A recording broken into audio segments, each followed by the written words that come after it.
From the Fox 26 studios, this is Houston's Morning Show. 32 minutes after the hour, you did all the hard work, right? You studied, you went, you voted, you got your I voted sticker, you took your obligatory car selfie with your sticker, right, after you voted. So last half hour, we took a look at the national scope of what happened yesterday. We want to focus a little bit locally here. So now we're bringing in Jackie Bally, Dallas Jones, and Joe Bertel here to kind of take a look at the local races here. And we had a lot. So I want to start with the district attorney. The Democrat incumbent here is coming back here, and there were a lot of discussions about maybe that she wasn't left enough, not progressive enough, but apparently perceived to be kind of middle of the road here. And so we thought maybe this would run into a runoff situation, and it didn't. So at this point, do you feel that the Republican Mary Huffman, or really anyone, could beat her at this point, or are we able to glean anything from what we saw in the primary? She definitely had a strong showing in her own primary, right? She had formidable opponents, and she did extremely well, made it without the runoff. Mary Ann is a very good prosecutor. She's coming her way from the Republican side. But in a Republican in Harris County, we all know that there are a lot of hills and roads you have to climb in order to win as a Republican in Harris County. So Kim Ogg is more centrist, at least compared to her competitors on the Democrat side. She's going to be a formidable opponent, especially because she's in Harris County. Let's face it, Kim Ogg has been a trailblazer in the sense of her beating Republican DA Devin Anderson. She's brought about reforms that have been meaningful for the people of Harris County. And at the end of the day, in the Democratic primary, people ran on this idea of that she needed to be more progressive, right? And there was this concept that progress takes time, but that she had made enough meaningful progress in her time as DA that has actually affected the lives of people. And so therefore, what the electorate said last night was that we're happy with Kim Ogg as our DA. We believe it's going to be better with Kim Ogg as our DA, and we look forward to another 4 more years from a Democratic Party perspective of Kim Ogg as our DA.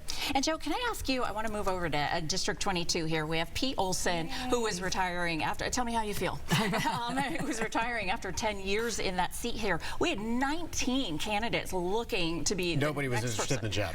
Okay, so great. We had no interest there, but we had 19 candidates, and I'm wondering if it was kind of like the early days of the Democratic primary, right, where we had so many people on the ticket that maybe it made it a little difficult for people to decide, because now we're running into a runoff situation for the Republican side.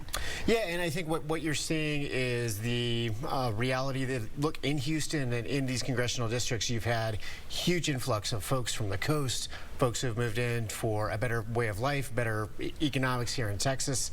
And so that's going to scramble our electorate a little bit. It's going to make, I think, local contact and local familiarity, even more important.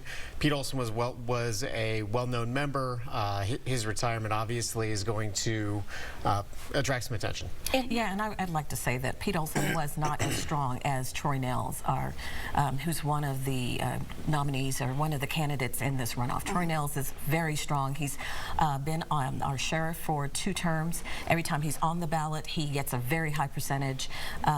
With the many people that you mentioned, he got 40% of the vote, which is very impressive. He's has sort of a rock star status in Fort Bend County, and so a lot of us are very excited to see him. We predict that Troy Nehls will be the victor between him and Wall, and he will be a much stronger Republican in that seat than Pete Olson. Why are we not surprised that you said that there? But let me ask you though, on the other side, we have Sri Kulkarni. I'm wondering if you were expecting as big of a win with Kulkarni as we saw. No, I wasn't.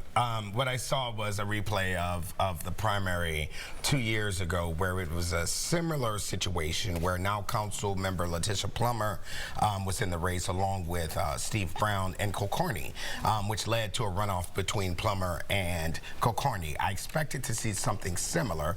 I know it's clear that Kulkarni established himself from the last race. He did very well.